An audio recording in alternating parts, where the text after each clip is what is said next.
कृष्णा। राधे राधे। सभी भक्तों को सादर प्रणाम। आप सभी भक्तों का दिन मंगलमय हो। भक्तों, आज की इस वीडियो में आप श्रवण करेंगे भाद्रपद मास महात्म्य के 16वें अध्याय की कथा।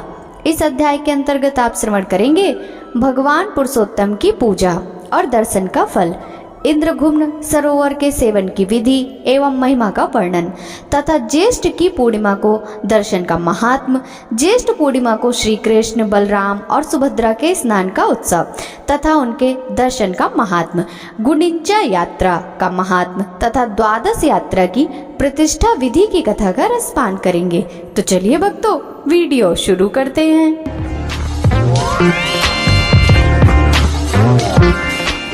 ब्रह्मा जी कहते हैं, उपर्युक्त प्रकार से भक्ति पूर्वक भगवान पुरुषोत्तम की पूजा करके उनके चरणों में मस्तक झुकाएं। उसके बाद समुद्र से प्रार्थना करें, सरिताओं के स्वामी तीर्थराज, आप संपूर्ण भूतों के प्राण एवं योनि हैं, आपको नमस्कार है। अच्युत प्रिय, मेरी रक्षा कीजिए। इस प्रकार उत्तम क्षेत्र समुद्र में स्नान करके तथा तट पर अविनाशी नारायण की विधि पूर्वक पूजा करके बलराम, श्री कृष्ण और सुभद्रा को प्रणाम करें। ऐसा करने वाला पुरुष सब पापों से मुक्त हो, सब प्रकार के दुखों से छुटकारा पा जाता है और अंत में सूर्य के समान तेजस्वी विमान पर, जहाँ दिव्य गंधों की संगीत ध्वनि होती रहती है, बैठकर अपनी 21 पीढ़ियों का उद्धार करके श्री विष्णु के लोक में जाता है। ग्रहण, संक्रांति, ऐना आरंभ, विषुव योग, युग आदि तिथियां, व्यतिपात तिथि 6, आषाढ़, कार्तिक तथा माघ की पूर्णिमा और अन्य शुभ तिथियों में वहाँ जो ब्राह्मणों को दान देते हैं, जो लोग वहाँ विधि पूर्वक पितरों को पिंड दान करते हैं, उनके पितर अक्षय तृप्ति लाभ करते हैं। इस प्रकार मैंने समुद्र में स्नान करके उत्तम फल बतलाया। वह सब पापों को दूर करने वाला, पवित्र तथा इच्छा अनुसार सब फलों का दाता है। यह पुराण रहस्य नास्तिक को नहीं बतलाना चाहिए। भूतल में जितने तीर्थ, नदियाँ और सरोवर हैं, वे सब समुद्र में प्रवेश करते हैं, इसलिए वह सबसे श्रेष्ठ है। सरिताओं का स्वामी समुद्र समस्त तीर्थों का राजा है। वह सब तीर्थों में श्रेष्ठ और समस्त इच्छित पदार्थ को देने वाला है। जैसे सूर्योदय होने पर अंधकार का नाश हो जाता है, उसी प्रकार तीर्थ या समुद्र में स्नान करने पर सब पापों का क्षय हो जाता है। जहाँ साक्षात भगवान नारायण का निवास स्थान है, उस तीर्थराज समुद्र के गुणों का वर्णन कौन कर सकता है। जहाँ 99 करोड़ तीर्थ रहते हैं, उसकी श्रेष्ठता के विषय में क्या कहा जा सकता है। इसलिए वहाँ स्नान, दान, होम, जप और देव पूजन आदि जो कुछ भी कर्म किया जाता है, वह अक्षय होता है। वहाँ से उस तीर्थ में जाएं जो अश्वमेध यज्ञ के अंग में उत्पन्न हुआ, उसका नाम इंद्रघुम्न सरोवर, वह पवित्र एवं शुभ तीर्थ है। बुद्धिमान पुरुष वहाँ जाकर पवित्र भाव से आचमन करे और मन ही मन श्री हरि का ध्यान करके जल में उतरे। अश्वमेध यज्ञ के अंग से प्रकट हुए तथा संपूर्ण पापों के विनाशक तीर्थ, आज मैं तुम्हारे जल में स्नान करता हूँ, मेरे पाप हर लो, तुमको नमस्कार है। इस प्रकार उच्चारण करके विधि पूर्वक स्नान करे। देवताओं, ऋषियों, पितरों तथा अन्य लोगों का तिल जल से तर्पण करके आचमन करे। फिर पितरों को पिंड दान दे, पुरुषोत्तम का पूजन करे। ऐसा करने वाला मनुष्य 10 अश्वमेध यज्ञों का फल प्राप्त करता है। वह 7 पीढ़ी ऊपर और 7 पीढ़ी नीचे के पुरुषों का उद्धार करके इच्छा अनुसार गति वाले विमान के द्वारा विष्णु लोक में जाता है। इस प्रकार 5 तीर्थों का सेवन करके एकादशी को उपवास करे। जो मनुष्य ज्येष्ठ की पूर्णिमा को भगवान पुरुषोत्तम का दर्शन करता है, वह पूर्वोक्त फल का भागी होकर परम धाम को जाता है, जहाँ से पुनः उसका लौटना नहीं होता। मुनियों ने पूछा, पितामह, आप माघ आदि महीनों को छोड़कर ज्येष्ठ मास की इतनी प्रशंसा क्यों करते हैं? प्रभु, इसका कारण बतलाइए।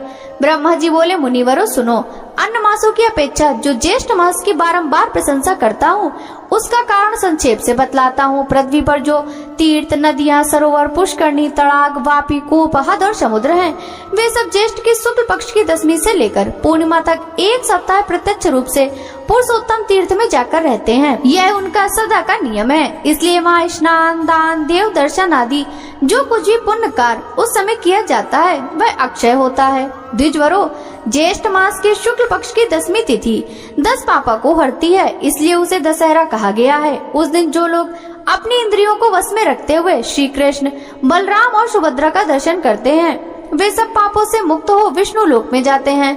उत्तरायण और दक्षिणायन के आरंभ के दिन श्री पुरुषोत्तम, बलराम और सुभद्रा का दर्शन करने वाला मानव वैकुंठ धाम में जाता है। जो मनुष्य फाल्गुन की पूर्णिमा के दिन एक चित होकर पुरुषोत्तम श्री गोविंद को झूले पर विराजमान देखता है, वह उनके धाम में जाता है। विषु योग के दिन विधि पूर्वक पश्चिर्त विधि का पालन करके जो श्री कृष्ण, बलराम तथा सुभद्रा का दर्शन करता है वह सब पापों से मुक्त हो विष्णु लोक में जाता है। जो वैशाख कृष्ण तृतीया को चंदन चर्चित श्री कृष्ण का दर्शन करता है वह विष्णु धाम में जाता है। ज्येष्ठा नक्षत्र से युक्त ज्येष्ठ मास की पूर्णिमा के दिन जो श्री पुरुषोत्तम का दर्शन करता है वह अपनी 21 पीढ़ियों का उद्धार करके श्री विष्णु लोक में जाता है। जिस दिन राशि और नक्षत्र के योग से महाज्येष्ठ की पूर्णिमा हो उस दिन यत्न पूर्वक श्री पुरुषोत्तम तीर्थ में पहुंचना चाहिए। महाज्येष्ठ की पर्व के दिन श्री कृष्ण, बलराम तथा सुभद्रा का दर्शन करके मनुष्य 12 यात्राओं से भी अधिक फल का भागी होता है। प्रयाग, कुरुक्षेत्र, नैमिषारण्य, पुष्कर, गया, हरिद्वार, कुशावर्त, गंगा सागर संगम, महानदी, वैतरणी तथा अन्य जितने तीर्थ हैं अथवा अधिक कहने की क्या आवश्यकता। पृथ्वी तल के सब तीर्थ, सब मंदिर, सब समुद्र, सब पर्वत, सब नदी और सब सरोवरों में ग्रहण के समय स्नान दान से जो फल मिलता है वही महाज्येष्ठ को श्री कृष्ण का दर्शन करने मात्र से मनुष्य पा लेता है। अतः महाज्येष्ठ को सर्वथा प्रयत्न करके पुरुषोत्तम तीर्थ की यात्रा करनी चाहिए। सुभद्रा के साथ श्री कृष्ण और बलराम का दर्शन करने वाला मनुष्य अपने समस्त कुल का उद्धार करके भगवान विष्णु के धाम में जाता है। मुनियों ने पूछा, ब्रह्मा जी, भगवान श्री कृष्ण का स्नान किस समय और किस विधि से होता है? विधिज्ञों में श्रेष्ठ हमें उसकी विधि बतलाइए। ब्रह्मा जी बोले, मुनियों, श्री कृष्ण, बलराम और सुभद्रा का स्नान परम पुण्यमय और सब पापों का नाशक है। मैं उसकी विधि आदि का वर्णन करता हूँ, सुनो। ज्येष्ठ मास में पूर्णिमा को ज्येष्ठा नक्षत्र आने पर वहाँ हर समय श्री हरि का स्नान होता है। वहाँ सर्व तीर्थमय कूप है जो अत्यंत निर्मल और पवित्र माना गया है। उक्त पूर्णिमा को उसमें भगवती गंगा प्रत्यक्ष रूप से प्रकट होती है। अतः ज्येष्ठ की पूर्णिमा को सुवर्णमय कलशों से श्री कृष्ण, बलभद्र और सुभद्रा के स्नान के लिए उस कूप से जल निकाला जाता है। इसके लिए एक सुंदर मंच बनवाकर उसे पताका आदि से अलंकृत किया जाता है। वह सुदृढ़ और सुखपूर्वक चलने योग्य बना होता है। वस्त्र और फूलों से उन्हें सजाया जाता है। वह खूब विस्तृत होता है। वह और धूप से सुवासित किया जाता है। उस पर श्री कृष्ण और बलराम को स्नान कराने के लिए श्वेत वस्त्र बिछाया जाता है। उसे सजाने के लिए मोती के हार लटकाए जाते हैं। भांति भांति के वाद्यों की ध्वनि रहती है। उस मंच पर एक ओर भगवान श्री कृष्ण, दूसरी ओर बलराम विराजते हैं। बीच में सुभद्रा देवी को पधारकर जय जयकार और मंगला घोष के साथ स्नान कराया जाता है।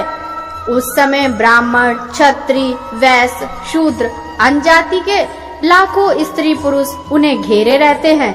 गृहस्थ, स्नातक, सन्यासी और ब्रह्मचारी सभी मंच पर विराजमान भगवान श्री कृष्ण और बलराम को स्नान कराते हैं। पूर्वोक्त संपूर्ण तीर्थ अपने पुष्प मिश्रित जलों में पृथक पृथक भगवान को स्नान कराते हैं। फिर शंख, भेरी, मृदंग, झांझ और घंटा आदि वाद्यों की तुमुल ध्वनि के साथ स्त्रियों के मंगल गीत, स्थितियों के मनोहर शब्द, जय जयकार, वीणास्व तथा वेणुनादक महान शब्द समुद्र की गर्जना के समान जान पड़ता है। उस समय मुनि लोग वेद पाठ और मंत्रोच्चारण करते हैं। सामगान के साथ भांति भांति की स्थितियों के पुण्यमय शब्द होते रहते हैं। यति, स्नातक, गृहस्थ और ब्रह्मचारी स्नान के समय बड़ी प्रसन्नता के साथ भगवान का स्तवन करते हैं। श्री कृष्ण और बलराम के ऊपर रत्न दंड विभूषित चमर डुलाए जाते हैं। आकाश में यक्ष, विद्याधर, सिद्ध, किन्नर, अप्सराएं, देव, गंधर्व, चारण, आदित्य, वसु, रुद्र, साध्य, विश्वदेव, लोकपाल तथा अन्य लोग भी भगवान पुरुषोत्तम की स्तुति करते हैं। देव देवेश्वर पुराण पुरुषोत्तम, आपको नमस्कार है। जगत पालक भगवान जगन्नाथ, आप सृष्टि, स्थिति और संहार करने वाले हैं। जो त्रिभुवन को धारण करने वाले ब्राह्मण भक्त, मोक्ष के कारण भूत और समस्त मनोवांछित फलों के दाता हैं, उन भगवान को हम प्रणाम करते हैं। इस प्रकार आकाश में खड़े हुए देवता श्री कृष्ण, महाबली बलराम तथा सुभद्रा देवी की स्तुति करते हैं। गंधर्व गाते हुए अप्सराएं नृत्य करती हैं। देवताओं के बाजे बजते और शीतल वायु चलती है। उस समय आकाश में उमड़े हुए मेघ पुष्प मिश्रित जल की वर्षा करते हैं। मुनि सिद्ध और चारण जय जयकार करते हैं। तत्पश्चात देवतागण मंगल सामग्रियों के साथ विधि और मंत्र युक्त अभिषेक योगी द्रव्य लेकर भगवान का अभिषेक करते हैं।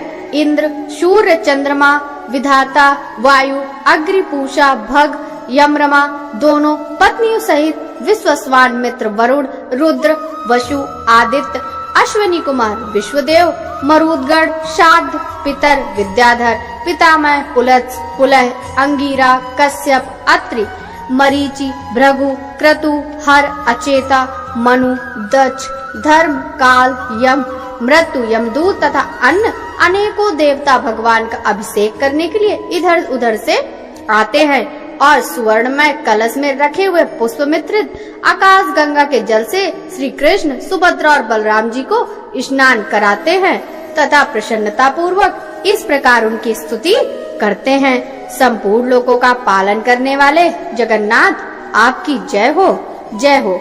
आप भक्तों के रक्षक तथा शरणागत वत्सल हैं। संपूर्ण भूतों में व्यापक आदिदेव आपकी जय हो।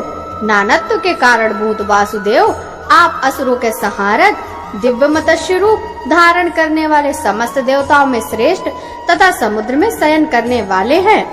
योगीवर आपकी जय हो, जय हो। सूर्य आपके नेत्र हैं तथा आप देवताओं के राजा हैं। वेदों में आप ही सर्वश्रेष्ठ बताए गए हैं। आपने कच्छप अवतार धारण किया था। आप सर्वश्रेष्ठ यज्ञ स्वरूप आपकी नाभि से कमल उत्पन्न हुआ, इसलिए आप पद्मनाभ कहलाते हैं। आप पहाड़ों पर विचरने वाले तथा योगशाही हैं। आपकी जय हो, जय हो। महान वेग धारण करने वाले विश्वमूर्ति चक्रधर, भूतनाथ, धरणीधर, शेष सायन आपकी जय हो, जय हो। आप पीताम्बरधारी, चंद्रमा के समान कांतिमान, योग में वास करने वाले, अग्निमुख धर्म के आवास स्थान, गुणों के भंडार, लक्ष्मी के निवास स्थान पर गरुड़ वाहन है।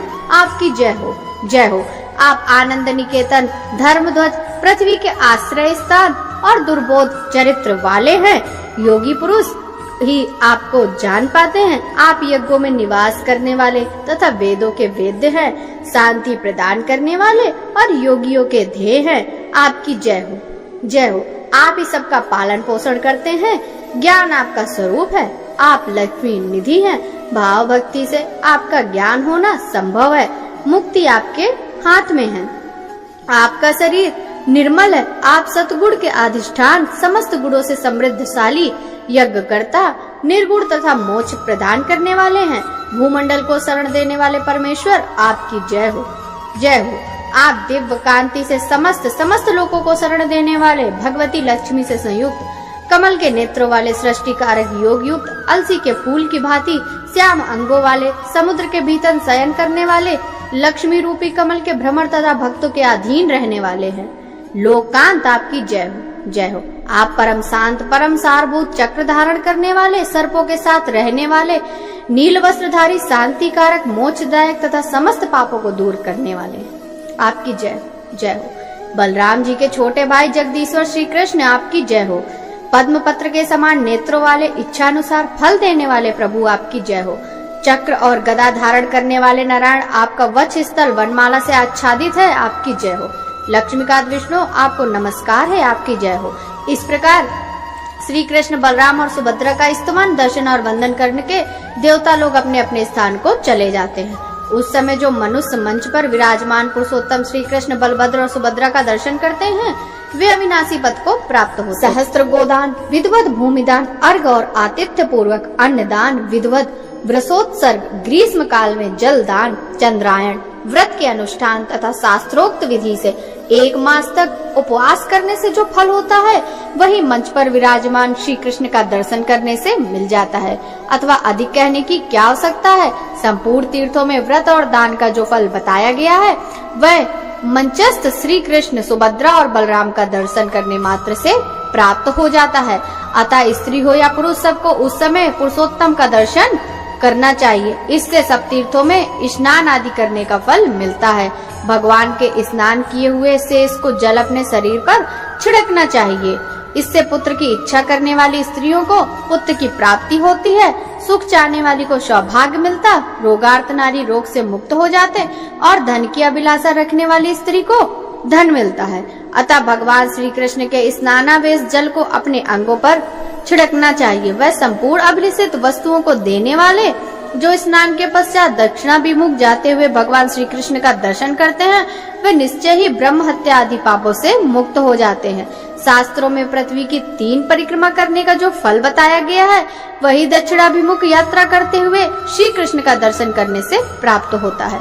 अधिक क्या कहा जाए, वेद शास्त्र पुराण महाभारत तथा धर्म शास्त्रों में पुण्य कर्म का जो कुछ भी फल बताया गया है, वह सब सुभद्रा के साथ दक्षिणाभिमुख यात्रा करने वाले भगवान श्री कृष्ण और बलराम का दर्शन करने मात्र से मिल जाता है। ब्रह्मा जी कहते हैं, मुनियों, भगवान श्री कृष्ण, बलभद्र और सुभद्रा ये रथ पर विराजमान होकर जब गुडिंचा मंडप की यात्रा करते हैं, उस समय जिन्हें उनका दर्शन प्राप्त होता है तथा जो लोग 1 सप्ताह तक उक्त मंडप में विराजमान श्री कृष्ण, बलभद्र और सुभद्रा की झांकी करते हैं, वे विष्णु लोक में जाते हैं। मुनियों ने पूछा, जगतपते, इस यात्रा का आरंभ किसने किया तथा उसमें सम्मिलित होने वाले मनुष्यों को क्या फल मिलता है? ब्रह्मा जी बोले, ब्राह्मणों, पूर्व काल में राजा इंद्रघुम्न ने भगवान से प्रार्थना की कि मेरे सरोवर के तट पर 1 सप्ताह के लिए आपकी यात्रा हो। श्री भगवान बोले, राजन, तुम्हारे सरोवर के तट पर 7 दिनों के लिए मेरी यात्रा होगी। वह यात्रा गुडिंचा यात्रा के नाम से विख्यात होगी और समस्त अभिलषित फलों को देने वाली होगी।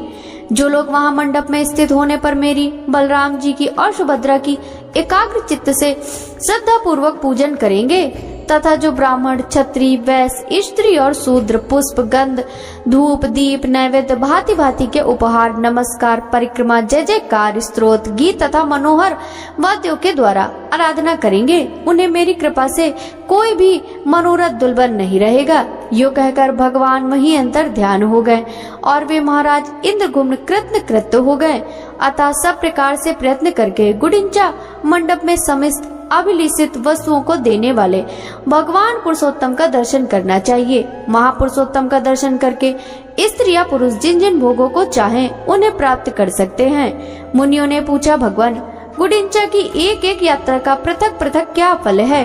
उसे करने से नर या नारी को कौन सा फल मिलता है? ब्रह्मा जी बोले, ब्राह्मणों, सुनो, मैं प्रत्येक यात्रा का फल बताता हूँ। गुडिंचा में प्रबोधिनी एकादशी के दिन फाल्गुन की पूर्णिमा को तथा विषुव योग में विधि पूर्वक यात्रा करके श्री कृष्ण, बलराम और सुभद्रा का दर्शन करने से मनुष्य का वैकुंठ धाम में जाता है। क्षेत्रों में श्रेष्ठ पुरुषोत्तम तीर्थ बड़ा ही पवित्र, रमणीय, मनुष्यों को भोग और मोक्ष का दाता तथा सब जीवों को सुख पहुंचाने वाला है। जो जितेंद्रिय स्त्री या पुरुष ज्येष्ठ मास में महाशास्त्रोक्त विधि के अनुसार 12 यात्राएं करके एकाग्र चित्त से उनकी प्रतिष्ठा करता है और उस समय धन खर्च करने में कृपणता नहीं करता, वह भांति भांति के भोगों का उपभोग करके अंत में मोक्ष पद को प्राप्त होता है। मुनियों ने कहा, देव, जगतपते, हम आपके मुंह से 12 यात्रा की प्रतिष्ठा विधि, पूजन, दान और फल सुनना चाहते हैं। ब्रह्मा जी बोले, ब्राह्मणों, जब 12 यात्राएं पूरी हो जाएं, तब विधि पूर्वक उनकी प्रतिष्ठा करें। वह सब पापों का नाश करने वाली है। ज्येष्ठ मास के शुक्ल पक्ष में एकादशी तिथि को एकाग्र चित्त से किसी पवित्र जलाशय पर जाकर आचमन करें और इंद्रिय संयम पूर्वक पवित्र भाव से शब्द तीर्थों का आवाहन करके भगवान नारायण का ध्यान करते हुए विधिवत स्नान करें। ऋषियों ने स्नान कर्म में जिसके लिए जैसी विधि बतलाई है, उसको उसी विधि से स्नान करना चाहिए। स्नान के पश्चात नाम, गोत्र और विधि का ज्ञाता पुरुष शास्त्रोक्त विधि से देवताओं, ऋषियों, पितरों तथा अन्य जीवों का तर्पण करे। फिर जल से निकलकर 2 स्वच्छ वस्त्र पहने और विधि पूर्वक आचमन करके 108 बार गायत्री का मानसिक जप करें। गायत्री सब वेदों की माता, संपूर्ण पापों को दूर करने वाली तथा परम पवित्र है। इसके सिवा अन्य शूर संबंधी मंत्रों का भी श्रद्धा पूर्वक जप करना चाहिए। तत्पश्चात 3 बार परिक्रमा करके सूर्य देव को प्रणाम करें। ब्राह्मण, क्षत्रिय और वैश्य, इन 3 वर्णों का स्नान और जप वैदिक विधि के अनुसार बताया गया है, किंतु स्त्री और शूद्रों के स्नान और जप में वैदिक विधि का निषेध है। इसके बाद मौन होकर घर में जाएं और हाथ पैर धोकर विधिवत आचमन करके श्री पुरुषोत्तम की पूजा करें। पहले भगवान को घी से स्नान कराएं, फिर दूध से, उसके बाद मधु, गंध और जल से, फिर तीर्थ के चंदन और जल से स्नान कराएं। तदंतर भक्ति पूर्वक 2 उत्तम वस्त्र पहनाएं, फिर चंदन, अगर, कपूर और केसर भगवान के अंगों में लगाएं। पुनः पराभक्ति के साथ कमल से तथा विष्णु देवता संबंधी मल्लिका आदि अन्य पुष्पों से श्री पुरुषोत्तम की पूजा करें। भोग और मोक्ष के दाता जगदीश्वर श्री हरि की इस प्रकार पूजा करके उनके समक्ष अगर, गूगल तथा अन्य सुगंधित पदार्थों के साथ धूप जलाएं। अपनी शक्ति के अनुसार घी से दीपक जलाकर रखें। घी अथवा तिल के तेल से अन्य 12 दीपक जलाकर रखें। नैवेद्य के रूप में खीर, पुआ, पूड़ी, बड़ा, लड्डू, खांड और फल निवेदन करें। इस प्रकार पंचोपचार से श्री पुरुषोत्तम जी का पूजन करें। ओम नमः पुरुषोत्तमाय इस मंत्र का 108 बार जप करें। इसके बाद भक्ति पूर्वक भगवान पुरुषोत्तम से प्रार्थना करें। भक्तों को अभय प्रदान करने वाले सर्वलोकेश्वर पुरुषोत्तम, आपको नमस्कार है। मैं इस संसार सागर में डूबा हुआ, मेरा उद्धार कीजिए। जगतपते गोविंद, आपके दर्शन के लिए मैंने जो 12 यात्रा की हैं, वे सब आपके प्रसाद से मेरे लिए परिपूर्ण हो। इस प्रकार भगवान को प्रसन्न करके साष्टांग दंडवत करें। तत्पश्चात पुष्प, वस्त्र और चंदन आदि से भक्ति पूर्वक गुरु की पूजा करें, क्योंकि गुरु और भगवान में कोई अंतर नहीं है। तदंतर भांति भांति के पुष्पों से भगवान के ऊपर एक सुंदर पुष्प मंडप बनाएं। फिर श्रद्धा और एकाग्रता पूर्वक रात्रि में जागरण करें। भगवान वासुदेव की कथा और गीत की व्यवस्था रखें। इस प्रकार विद्वान पुरुष ध्यान और पाठ और स्तुति करते हुए रात्रि व्यतीत करें। तत्पश्चात निर्मल प्रभात होने पर द्वादशी को 12 ब्राह्मणों को निमंत्रित करें। वे ब्राह्मण स्नातक वेदों में पारंगत, इतिहास पुराण के ज्ञाता, श्रोत्री और जितेंद्रीय होने चाहिए। इसके बाद स्वयं भी विधि पूर्वक स्नान करके धुला हुआ वस्त्र पहने और इंद्रिय संयम पूर्वक पहले भगवान को स्नान कराकर उनकी पूजा करें। भगवान की पूजा के बाद ब्राह्मणों की भी पूजा करें। उनके लिए 12 गौवें में दान करके श्रद्धा और भक्ति पूर्वक सुवर्ण, छत्री, जूते, धन तथा वस्त्र आदि समर्पित करें। सद्भाव से पूजित होने पर भगवान गोविंद संतुष्ट होते हैं। आचार्य को भी भक्ति पूर्वक गौ, वस्त्र, सुवर्ण, छत्री, जूते तथा कांसे का पात्र अर्पित करें। तदंतर ब्राह्मणों को खीर, पकवान, गुड़ और घी में बने हुए पदार्थ भोजन कराएं। जब वे भोजन करके तृप्त हो जाएं, तब उनके लिए 12 जल से भरे हुए घट दान करें। उन घड़ों के साथ लड्डू तथा यथाशक्ति दक्षिणा भी होनी चाहिए। आचार्यों को कलश और दक्षिणा निवेदन करें। इस तरह ब्राह्मणों की पूजा करके विष्णु तुल्य ज्ञानदाता गुरु की भी पूर्ण भक्ति के साथ पूजन करें। पूजन के पश्चात यह प्रार्थना करें, सर्वव्यापी जगन्नाथ एवं आदि अंत से रहित भगवान पुरुषोत्तम मुझ पर प्रसन्न हो। यो कहकर ब्राह्मण की 3 बार प्रदक्षिणा करे। इसके बाद मस्तक झुकाकर आचार्य को भक्ति पूर्वक प्रणाम करे। प्रणाम के पश्चात उन्हें विदा करें। फिर अन्य ब्राह्मणों को भी गांव की सीमा तक पहुंचा दें। अंत में सबको नमस्कार करके लौट आएं। फिर स्वजनों, बांधवों, अन्य उपासकों, दीनों, भिखमंगों और अन्न चाहने वाले अन्य लोगों को भोजन कराकर फिर मौन होकर भोजन करें। ऐसा करके समस्त नर नारी 1000 अश्वमेध तथा 100 राजसू यज्ञों का फल पाते हैं। और ऐसा करने वाला बुद्धिमान पुरुष सूर्य के समान तेजस्वी और इच्छानुसार चलने वाले विमान के द्वारा भगवान विष्णु लोक में जाता है। ब्रह्मा जी कहते हैं, द्विजवरों, सब तीर्थों और क्षेत्रों में जो जप, होम, व्रत और तपस्या तथा दान के फल प्राप्त होते हैं, उनमें से कोई ऐसा नहीं दिखाई देता जो पुरुषोत्तम क्षेत्र में रहने की फल की समानता कर सके। अब बारंबार अधिक कहने की क्या आवश्यकता। वह पुरुषोत्तम क्षेत्र सबसे महान है। यह बात सत्य है, सत्य है, सत्य है। समुद्र के जल से घिरे हुए पुरुषोत्तम तीर्थ का एक बार भी दर्शन कर लेने पर तथा ब्रह्म विद्या का एक बार भी बोध हो जाने पर मनुष्य फिर गर्भ में नहीं आता। जहाँ भगवान विष्णु का सन्निधान है, वह उत्तम पुरुषोत्तम क्षेत्र में 1 वर्ष तथा 1 मास तक भगवान की उपासना करे। ऐसा करने वाले पुरुष ने जप, होम तथा भारी तपस्या की, वह उस परम धाम में जाता है जहाँ साक्षात योगेश्वर श्री हरि विराजमान है। कथा पसंद आई हो तो वीडियो को लाइक कीजिएगा। राधे राधे।